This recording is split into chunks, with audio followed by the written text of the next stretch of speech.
여러분, 보이지 않는 손이라는 얘기를 들어보셨습니까? 네. 경제를 사용하는 경제 용어 가운데 보이지 않는 손이라는 그런 용어가 있습니다.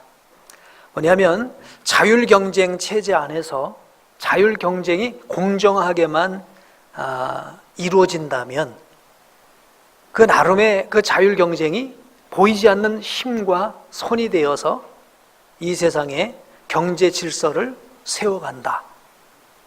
이제 그런 의미가 되는데요. 이런 보이지 않는 손과 같은 것이 경제에만 있는 것이 아니라 사실은 이 세상 모든 요소에 다 포함되어 있어요. 정치에도 보면 보이지 않는 손이 있고요. 정치뿐입니까?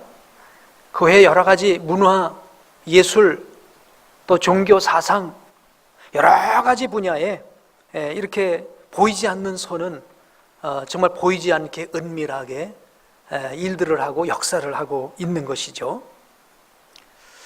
특별히 지금 이 시대는 이런 문화, 방송, 또 영화 이런 여러 가지 매체들을 통해서 보이지 않는 손이 교묘하게 우리 사람들의 마음과 생각을 움직여가고 세상의 흐름을 주도하고 있는 그런 시대다. 그렇게 말할 수 있겠습니다. 그래서 지금 이 시대는 이런 모든 분야에서도 그러할 뿐만 아니라 특별히 영적인 분야에서도 보이지 않는 그런 어떤 세력과의 그런 다툼이 일어나고 있는 이 세상이다. 그래서 이 세상을 영적 전쟁터다. 그렇게 말할 수 있을 것 같습니다. 자, 이것은 저의 주장이 아니라 성경이 창세기부터 계속해서 일관되게 이런 보이지 않는 영적 전쟁이 일어나고 있음을 곳곳에 말씀하고 있어요. 특별히 아담과 하와가 선악과를 따먹은 이후로부터 우리 인간들은 이런 두 세력 간의 영적 싸움이 일어나고 있음을 말하고 있는데 창세기 3장 15절 말씀을 한번 보실까요? 내가 너로 여자와 원수가 되게 하고 내 후손도 여자의 후손과 원수가 되게 하리니 여자의 후손은 내 머리를 상하게 할 것이요 너는 그의 발꿈치를 상하게 할 것이니라. 아멘. 이 말씀은 무슨 말씀입니까? 아담과 하와가 선악과를 따먹고 난 다음에 우리 하나님께서 뱀과 여자와 남자에게 심판과 저주의 형벌을 내리시죠.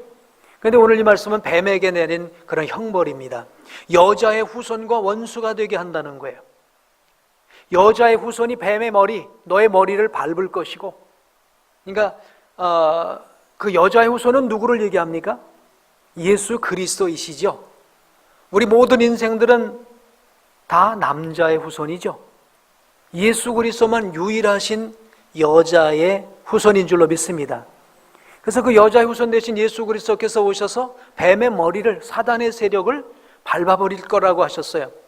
그런데 사단도 그냥 곱게 안 밟히죠. 여인의 후손의 발 뒤꿈치를 물게 되는 역사가 일어난다는 것입니다. 그러니까 지금 이 세상은 뱀은 예수 그리스도를 이제 물려고 애를 쓰고 예수 그리스도는 마침내 그 뱀의 머리를 밟게 되는 그런 이제 결론으로서 맺어지게 될 것입니다. 그러니까 이 세상에는 여러 가지 전쟁이 일어나고 있죠. 어떤 사상전쟁, 종교전쟁, 문화예술전쟁, 가지가지 전쟁들이 일어나고 있지만 바로 뱀과 여자의 후손과의 싸움이라고 하는 이 프레임, 싸움의 형식, 틀, 이것이 예전부터 지금까지 벗어나고 있지 않다라는 것이죠. 창세기에서만 이렇게 말씀하고 있는 게 아니라 에베소서 6장 12절 말씀도 보게 되면 우리가 어떤 싸움을 하고 있는가를 말씀하고 있습니다. 한번 읽어보실까요? 우리의 씨름은 혈과 육을 상대하는 것이 아니요 통치자들과 권세들과 이 어둠의 세상 주관자들과 하늘에 있는 악의 영들을 상대함이라. 우리의 싸움은 혈과 육에 대한 것이 아니라는 거예요. 우린 세상에 그냥 먹고 사는 것, 이게 우리의 주된 목표가 아닌 것입니다. 우리의 싸움은 하늘에 있는 악한 영들에 관한 것이다 라고 성경도 말씀하고 있습니다. 에베소서만이 아니죠. 끊임없이 요한계시록까지 다 흘러가면서 우리의 싸움은 영적 전쟁인 것임을 말씀하고 있습니다. 이것을 우리가 잘 볼 수 있어야 될 줄로 믿습니다. 이 세상을 살펴봐도 세상은 온통 싸움터예요. 북한에서 김정은이가 우리가 핵단추를 갖고 있다 그러니까 미국에서는 뭐라 그럽니까? 우린 더 큰 가방 갖고 있다. 그러면서 군사적인 이런 핵전쟁을 얘기를 하고 있죠. 그러나 이런 전쟁보다 더 실제적으로 우리의 피부에 닿고 있는 것은 또 어떤 겁니까? 경제전쟁이죠. 네. 어마어마한 경제전쟁입니다. 미국에서 어떤 사람이 미국의 최대 적은 중국이다. 이 중국의 경제력 때문에 미국의 그 경제력 앞에, 중국의 경제력 앞에 잡힐 것 같은 이런 염려로 인해서 지금 어마어마한 경계를 하고 있고 보복과 여러 가지 전쟁들이 치러지고 있죠. 근데 이런 것들은 그래도 우리 눈에 보이는 것입니다. 그러나 보이지 않는 부분에서 전쟁도 일어나고 있어요. 저는 오늘 우리 사람 모든 성도님들이 오늘 예배를 드리면서 이런 보이지 않는 전쟁, 즉 영적 전쟁, 이런 부분에 대한 눈이 떠질 수 있게 되기를 주님의 이름으로 축복합니다. 이 보이지 않는 전쟁은 바로 어떤 사상 전쟁, 영적 전쟁, 어떤 의식 전쟁, 이런 것이라고도 말할 수가 있겠죠. 지금은 이렇게 총알이 오고 가는 그런 전쟁보다 더 무서운 것이 어떤 문화와 예술과 이런 분야에서 정말 아주 보이지 않는 은밀한 세력의 어마어마한 그 작전과 이런 것들이 이루어지고 있는 그런 이 세상에 보이지 않는 전쟁터라는 걸 여러분 기억하여야 될 줄로 믿습니다. 특별히 요즘은 인터넷 매체를 통해서 어떤 그 사상과 생각과 여론과 이런 것들이 막 이상하게 이렇게 물결이 흘러져서 가게 되는 이런 것들을 여러분 보지 않습니까? 지금 세상에 정의라는 게 없어요. 여론이 형성되면, 여론의 지지를 많이 받으면 그게 무엇이든지 그게 정의가 되어버려요. 동성애도 투표를 많이 해서 표를 많이 얻으면 그것도 정의가 되고요. 무엇이든지 지금 그렇게 되어버리고 있어요. 이렇게 지금 영적인 분야에서 보이지 않는 그런 힘들의 이제 조종에 의해서 이런 세상이 지금 흘러가고 있는 이런 부분들을 우리가 잘 분별할 수 있어야 되겠습니다. 자, 오늘 시편 본문 말씀은 작자를 정확하게 알 수가 없다고 합니다. 그런 학자들의 연구를 해보면 이것은 다윗의 작품일 것이다 라고 강력하게 추정을 하고 있어요. 자, 이 시편 기자는 이 세상이 돌아가는 형편을 보면서 이 세상은 기름 부음 받은 자를 대적하는 세력과 기름 부음 받은 자를 지켜가는 세력과의 싸움이다 라는 그런 싸움의 틀, 싸움의 프레임을 여기다 정해놓고 있어요. 1절도 보면 한번 읽어보실까요? 1절, 어찌하여 이방 나라들이 분노하며 민족들이 헛된 일을 꾸미는가. 2절, 세상에 군왕들이 나서며 관원들이 서로 꾀하여 여호와와 그의 기름 부음 받은 자를 대적하며. 지금 이 세상이 이런 싸움의 틀이라는 거예요. 단순히 우리의 먹고 마시는 그런 틀이 아닌 것입니다. 하나님과 하나님께서 기름 부음 받은 자를 대적하는 이런 이제 싸움의 틀이 이 세상에 이루어지고 있다는 것입니다.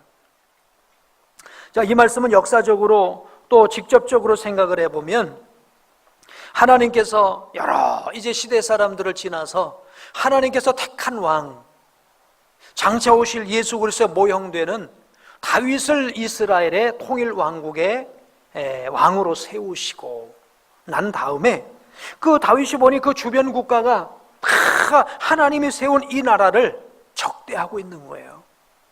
대적하고 있는 거예요. 어떻게 해서 술수를 써서 어떻게 계략을 세워서 어떻게 해서라도 다윗을 무너뜨리려고 하는 그런 세력들이 주변에 있는 것을 보면서 이렇게 다윗 왕권을 무너뜨리려고 하고 있다는 얘기이면서 또 동시에 영적인 면에서 보면 하나님과 그의 기름 부음 받은 자를 무너뜨리려는 영적 전쟁이 지금 이 땅 가운데 일어나고 있다라고 하는 것을 얘기하고 있는 것입니다. 근데 이 전쟁은 한 3천여 년 전에 다윗 얘기가 아니고 지금 이 시대에도 이 다윗 당시에 있었던 이 영적 전쟁의 흐름은 그대로 이어져 내려오고 있다는 거예요. 나라 간의 싸움도 하고 이런저런 싸움도 하고 하지만, 그러나 큰 틀에서 보면 하나님의 기름 부음 받은 자를 대적하는 세력과 그것을 지켜나가려고 하는 세력과의 싸움이라는 것이죠. 지금도 우리가 살아가는 지금 이 시대의 현실을 살펴보게 되면 영적 전쟁의 흐름이 크게 있어요. 종교적으로는 이슬람권에서, 그리고 어떤 종교든지 기독교를 환영하지 않죠. 그래서 이슬람권에서는 폭력으로 복음을 거부하고 하나님 나라를 대적하고 예수를 말하지 못하게 하는 그런 흐름이 있죠.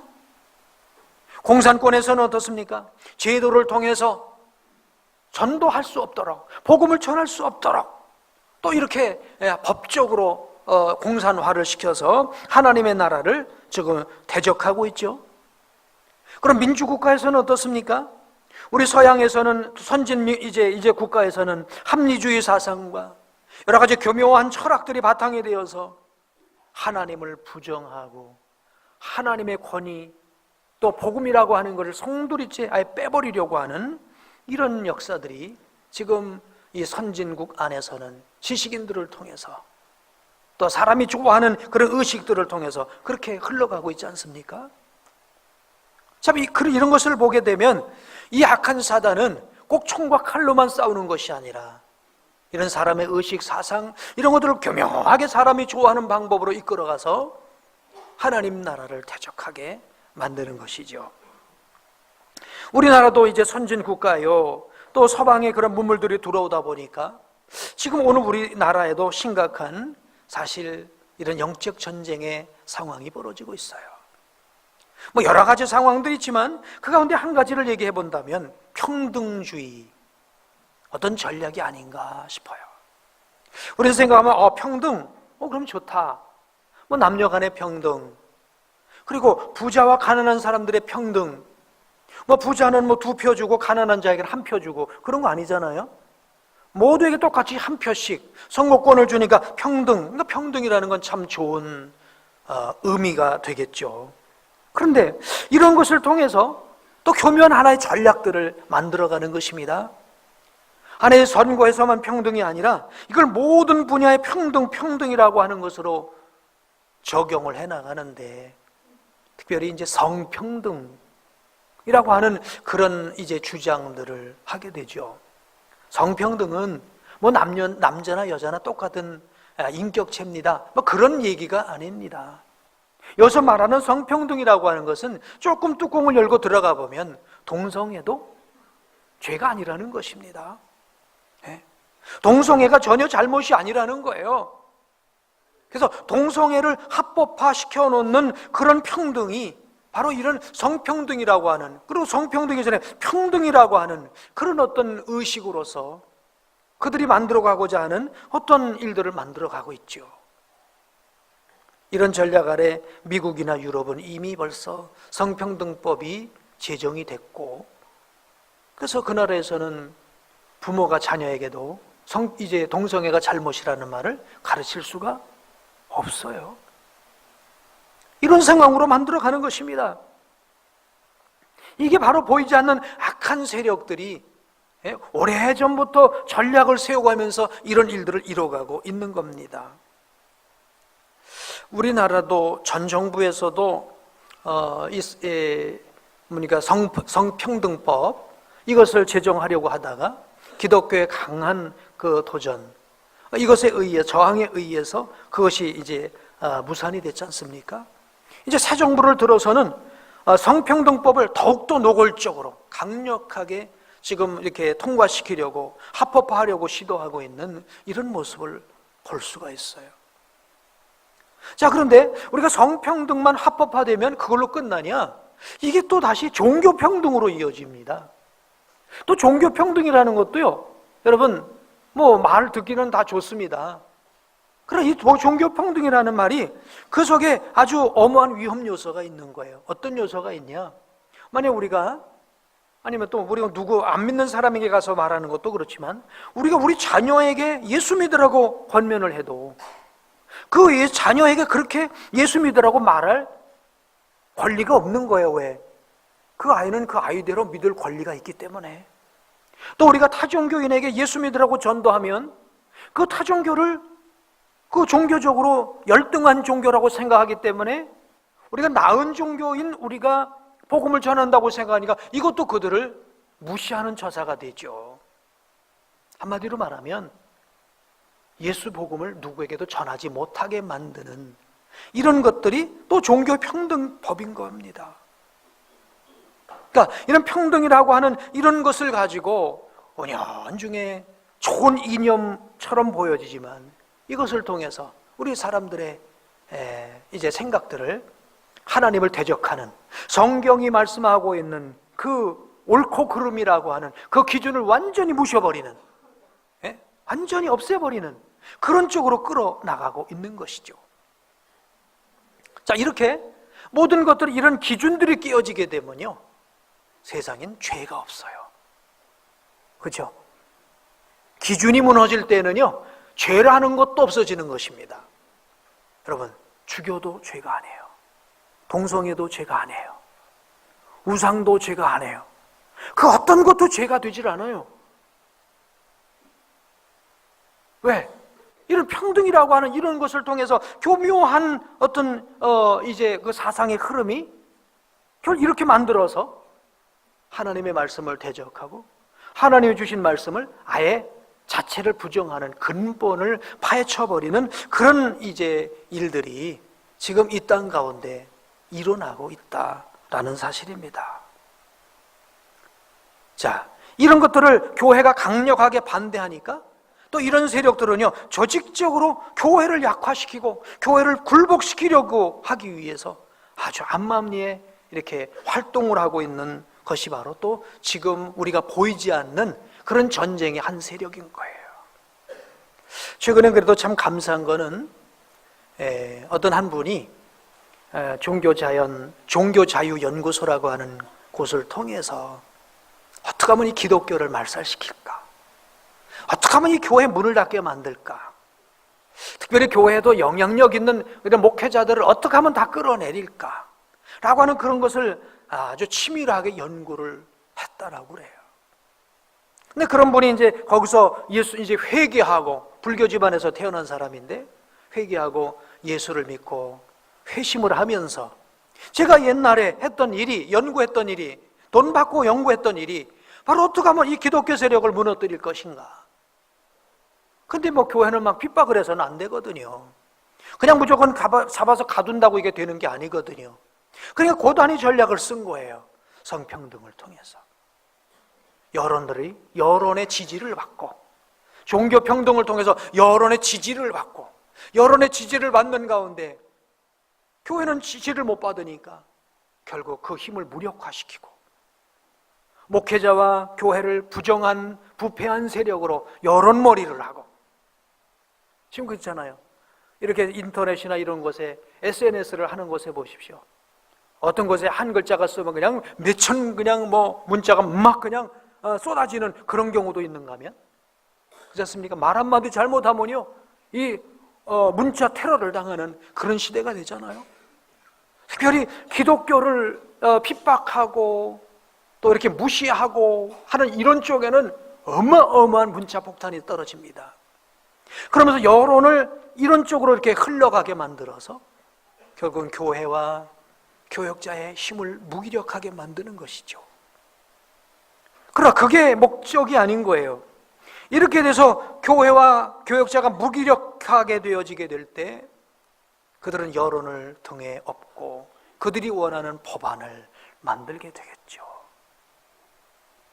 그리하게 되면 우리는 나가서 복음도 전할 수 없는 그런 어떤 환경들이 조금 다가오고 있는 거예요. 우리가 뭐 80년대 그랬지 않습니까? 우리 한국 교회는 유럽 교회처럼 되지 않을 거야. 근데 지금 2018년 20년을 다 가고 있는 이쯤에서는 우리가 유럽 교회처럼 돼가고 있는 것을 누구도 부정할 사람이 없어요. 지금 유럽 교회도 바로 이렇게 성평등, 이런 종교 평등, 이런 것의 사상에 의해서 복음을 마음껏 전할 수 없는 그런 어떤 분위기를 만들어가고 있지 않습니까? 여러분, 이런 역사들이 지금 이 땅 가운데서 교묘하게 벌어지고 있다는 거예요. 그래서 우리는 교회를 지켜가고요, 우리 성도들을 서로 이제 지켜가고요, 하나님 나라를 세워가는데 뜻을 모으고 마음을 합치고 이렇게 할 수 있는 그런 우리 지혜로운 분별력 있는 그런 우리 성도들이 되어야 될 줄로 믿습니다. 지금 이 세상의 싸움은 경제전쟁이 아닙니다. 나라 간의 영토전쟁이 아니고요, 하나님의 기름 부음 받은 자를 대적하는 그런 전쟁이 문화적으로, 사상적으로, 예술적으로 모든 분야에 침투되어 있다는 거예요. 이런 부분들을 우리가 잘 분별해서, 옳고 그른 것을 분별해서 우리가 설 자리에 설 수 있어야 될 줄로 믿습니다. 자, 그래서 그들의 이제 전투의 목표는 바로 뭐냐? 기름 부음 받은 자를 대적해서 무기력하게 만드는 것입니다. 오늘 말씀도 세상에 군왕이 나서고 관원이 서로 꾀하고, 그죠? 군왕들이 힘을 모으고 지략과 전략가들이 꾀를 모아서 여호와와 그의 기름 부음 받은 자를 대적하고, 우리가 그들의 맨 것, 그게 뭘까요? 우리 하나님의 영향력 아래 있는 것들을 다 끊어버리게 만드는 것입니다. 하나님의 존재라고 하는 것을 이 세상에서 아예 없애버리게 만들겠다. 이게 저들의 전략인 것입니다. 그래서 오늘 여기서 기름 부음 받은 자를 이제 대적한다라고 말씀을 하셨는데, 이 기름 부음 받은 자를 대적한다고 하는 것은 우리 구약의 성경적인 개념이 되겠는데요, 여러분, 구약에서 기름 부음 받은 자는 누구들이었습니까? 누가 기름 부음 받죠? 왕과 선지자와 제사장, 이런 세 이제 부류의 사람들이 이제 기름 부음을 받죠. 기름을 부은다는 건 뭡니까? 위임한다는 거죠. 위임한다는 거예요. 하나님께서 왕과 제사장과 선지자에게 하나님께서 해야 할 일을 위임하셔서 그들로 하나님의 일을 감당하게 하는 게 바로 하나님의 기름 부음 받은 자인 것입니다. 아멘. 자, 그런데 이들을 지금 대적하는 게 바로 이 군왕들과 여러 관원들이 꾀해서 하는 일이 바로 그 일인 거예요. 그러니까 하나님의 일들을 감당하지 못하게 하는 거예요. 여러분, 이제 이런 사건을 또 우리가 예증적으로 알 수 있는 것은 바벨탑 사건입니다. 우리 창세기를 이제 읽다 보면 바벨탑 사건이 나오죠. 이제 신할 땅에 바벨탑을 쌓으면서 그들의 주관이 바로 뭡니까? 우리가 흩어짐을 면하고 누구의 이름을 내자고요? 우리의 이름을 내자라고 하는 목적으로 거기에 바벨탑을 쌓습니다. 이것의 근본적인 의미는 그겁니다. 하나님 없는 세상을 우리가 만들어보자. 하나님 없이도 이끌어갈 세상을 우리가 꾸려보자. 그게 바벨탑이에요. 그러니까 지금 이 세상의 싸움은 하나님의 색깔을 이 땅에서 지워버리자는 거예요. 예수 그리스도의 색깔을 이 땅에서 지워버리자는 것입니다. 그러니까 다윗의 이제 왕국이 세워졌을 때 다윗 왕국을 무너뜨리려고 했고요, 초대교회 우리를 위해 죽으시고 부활하신 예수 그리스도의 생명의 복음을 전하면 복음 전하는 사람들을 이제 죽이려고 했던 게 바로 성경의 역사죠. 사도행전 4장 27절 28절 보실까요? 과연 헤롯과 본디오 빌라도는 이방인과 이스라엘 백성과 합세하여 하나님께서 기름 부으신 거룩한 종 예수를 거슬러 하나님의 권능과 뜻대로 이루려고 예정하신 그것을 행하려고 이 성에 모였나이다. 그러니까 바로 헤롯과 본디오 빌라도가 누굽니까? 여기 군왕들 아닙니까? 그죠? 이방인과 이스라엘 백성들이 뭐예요? 관원들 아닙니까? 이들이 합세해서 뭐 하는 겁니까? 하나님께서 기름 부으신 거룩한 종 예수를 거슬러서 무슨 작당을 꾸미려고 지금 이 성에 모였다는 거예요. 이 성에 모였다는 거예요. 하나님 이 자리를 하감하여 주시옵시고 우리를 지켜달라는 그런 내용의 말씀이 오늘 본문의 말씀이죠. 초대교회 복음이 전파될 때 바로 이런 영적인 이런 전쟁의 역사가 일어난 것입니다. 어찌하든 이들은 정치력을 통해서든지 어떤 경제를 통해서든지 문화 예술을 통해서든지, 요즘은 또 영화가 참 그렇지 않습니까? 요즘은 답이 영화한테 있다면요, 영화한테 물어봐야 된다고 그래요. 영화한테. 왜? 영화라는 것이 사람들의 어떤 정신세계를 이끌어가는 그런 아주 중요한 역할들을 감당하기 때문에. 근데 여러분, 방송, 언론, 영화 이런 계통이 어떤 계통이에요? 하나님을 부정하는, 하나님을 긍정하는 것은요 되질 않아요. 장사가 안 돼요. 다 불륜, 부정, 부패, 하나님 없는 것, 이런 것들을 주장해야 그것이 뭔가 이익이 되고 또 장사가 되니까 모두가 그런 쪽으로 편향적으로 갈 수밖에 없는 것이죠. 이런 사상적 흐름, 이런 사상적 흐름 우리가 잘 분별해야 되는 것입니다. 이제 이렇게 예수 그리스도를 대적하는 것은 여러 많은 것들이 있어요. 문화예술, 정치, 종교 많은 것들이 있는데, 특별히 요즘 우리는 한 가지 또 좀 생각해 봐야 될 게 있어요. 현대로 들어와서 지금 현재 우리나라만 아니라 전 세계를 흐르고 있는 초현대의 중심적인 사상의 흐름이 뭘까? 그 중심 사상이 결국은 하나님을 대적하는 사상이에요. 그 사상을 우리가 영어로는 포스트 모더니즘 얘기를 해요. 쉬운 말로 말하면 탈권위, 권위를 다 내려놓는 시대, 권위를 벗기는 시대입니다. 권위를 벗기는 시대. 그래서 지금 이 시대는요, 좀 과거에는 뭐든지 격식이 있었잖아요. 근데 요즘은 격식도 다 없어져 버리는, 권위를 다 벗겨버리는 시대예요. 예를 들면 이제 대통령도 반바지 입고 쓰레빠 신고, 그리고 이렇게 추리닝 하나 딱 입고 햄버거 하나 딱 물고 이러고 다, 야 대통령 멋있다. 그런 어떤 권위를 다 벗겨버리는 시대입니다. 권위가 다 벗겨지니까요, 가정에서는 누구의 권위가 먼저 없어지죠? 아버지, 아빠의 권위. 아버지의 권위가 없어져 버려요. 아버지 권위가 없어지면 엄마의 권위도 없어지는 걸 알아야 됩니다. 그죠? 그러면 가족의 권위가 없어지면 다 그 가정의 권위가 없어지는 건데요, 아무튼 가정에서는 아버지의 권위가 없어지죠. 학교 가면요, 선생님 권위가 없어져서 교사의 권위가 없으니까 교육이 안 돼요. 교사의 권위가 없으니까. 요즘 우리나라 교장 공모제 하자고 그런다고 그래요. 교장 공모제. 누구를 교장으로 시켜서 어떤 사상을 집어넣으려고 그러는지 모르겠어요. 공모제를 하는데 그 공모할 사람은 누가 공모를 할지 모르죠. 학교에는 교장의 권위가 넓어지고, 교회에서는 목회자의 권위가 다 벗겨지고, 판사도 권위가 없어지고, 나라의 지도자도 그렇잖아요. 전에 이아무아무개, 친구처럼 그죠, 박아무아무개, 요즘도 대통령 문아무아무개, 아이들도 막 그럽니다. 대통령도 권위가 없어요. 모든 권위가 다 없어져 버려요. 이렇게 권위가 없으니까 와, 참 세상 좋다, 그죠? 눌려 사는 사람들은 그럴 수 있겠죠. 근데 이 권위주의, 이 탈권위의 어떤 그 최종적인 목표가 사실은 오늘 우리 사이에 있는 이런 권위를 내려놓는 게 아니고요, 사실은요, 하나님의 권위를 베껴내는 것입니다. 하나님의 권위, 말씀의 권위, 이거를 아예 송두리째 부정하려고 하는 배경인 것이죠. 지금 이 우리의 이제 생각 속에 하나님이 자꾸만 있잖아요. 그래서 그 하나님 앞에서, 그 말씀 앞에 서려고 하는데, 이 포스트 모더니즘과 뉴 에이지는 우리 마음속에 그럽니다. 속삭입니다. 네가 하나님이야. 누가 하나님이에요? 누가 하나님이에요? 내가 하나님이에요. 네가 하나님이야. 네가 하나님. 네가 옳다면 옳은 거야.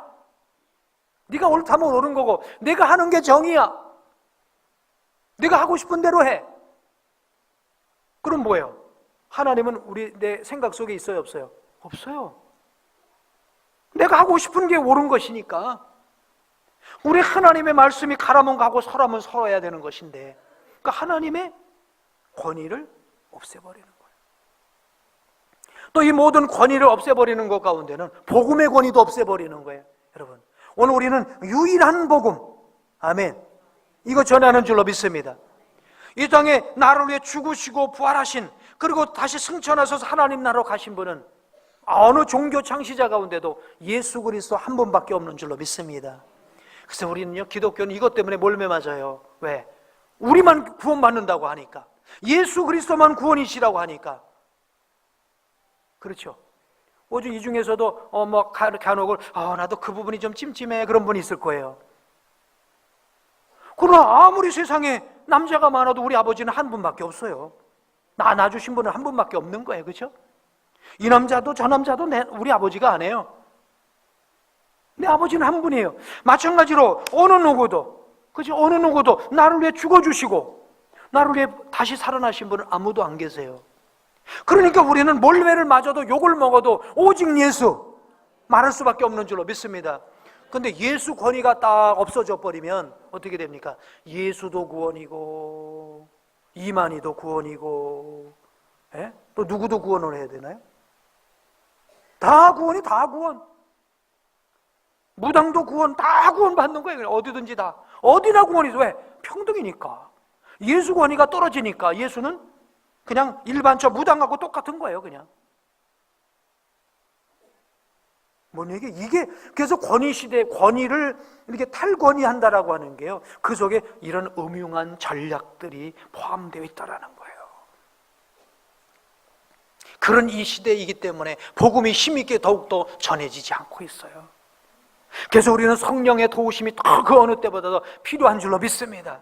저는 그 한 번 이렇게 정말 불도의 가정에서 태어나서 우리 기독교를 말살하기 위해서 전략을 세우고요. 그 전략을 세울 때는요, 이런 전략도 있다래요. 큰 교회하고 작은 교회 간의 갈등.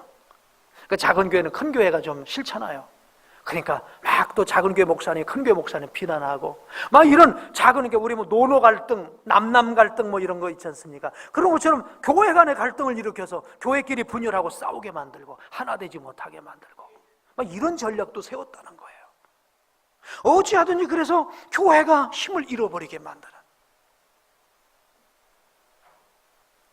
권위주의를 다 이제 부정해서, 권위는 중요한 거거든요. 하나님의 권위, 말씀의 권위, 그죠? 이 권위를 다 내려놓게 만들어서 자기 생각대로 살게 만드는 거, 네 맘대로 살게 만드는 거, 그게 사단의 최고의 전략인 겁니다. 자, 이런 하나님의 기름 부음받은 자를 대적하는 이런 역사들이 지금 이 땅 가운데 일어나고 있습니다. 그러므로 베드로전서 5장 8절 9절 우리는 깨어있어야 될 줄로 믿습니다. 읽어보실까요? 근신하라, 깨어라, 너희 대적 마귀가 우는 사자같이 두루다니며 삼킨 자를 찾나니 너희는 믿음을 굳건하게 하여 그를 대적하라. 이는 세상에 있는 너희 형제들도 동일한 고난을 당하는 줄 알미라. 자, 이렇게 보이지 않는 세력으로, 여러 가지 사상으로, 여러 가지 방법으로 이제 이렇게 술수를 보면다 할지라도 승리는 오직 누구에게 있을까요? 예수님께 있는 줄로 믿습니다. 4절 읽어보실까요? 시작. 하늘에 계신 이가, 2장 4절 시작. 하늘에 계신 이가 웃으시며 주께서 그들을 비웃으시리로다. 우리 하나님께서 보시고 웃는다는 거예요. 바벨탑 쌓는 걸 보고 웃으신다는 거예요. 자, 5절 말씀. 그때에 분을 발하여 진노하사 그들을 놀라게 하여 이르시기를, 6절, 내가 나의 왕을 내 거룩한 산 시온에 세웠다 하시리로다. 세상은요, 힘을 합해서 하나님의 기름 부음 받은 자를 끌어내리려고 애를 쓰지만 하나님께서 그걸 보시고 웃으시면서 하나님께서 하나님의 나의 왕 예수 그리스도를 거룩한 산 시온에 세우신다는 거예요.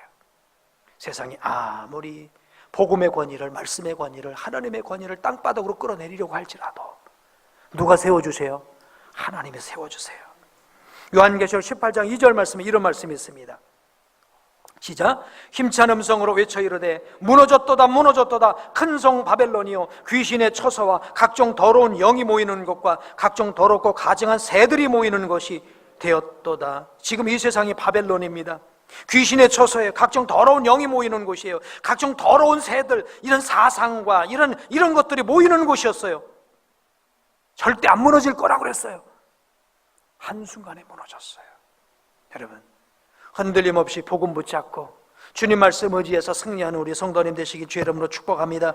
2018년 새해 우리는 영적 전쟁의 프레임이 이렇다라고 하는 것을 여러분 잘 분별하시고, 하나님의 기름 부음 받은 자를 대적하는 이 세대에서 하나님의 기름 부음 받은 자를 세워가는 오늘 우리가 지치지 않고 말씀 충만, 성령 충만해서 이 사명, 이 전쟁 승리할 수 있게 되길 축복합니다. 기도하겠습니다.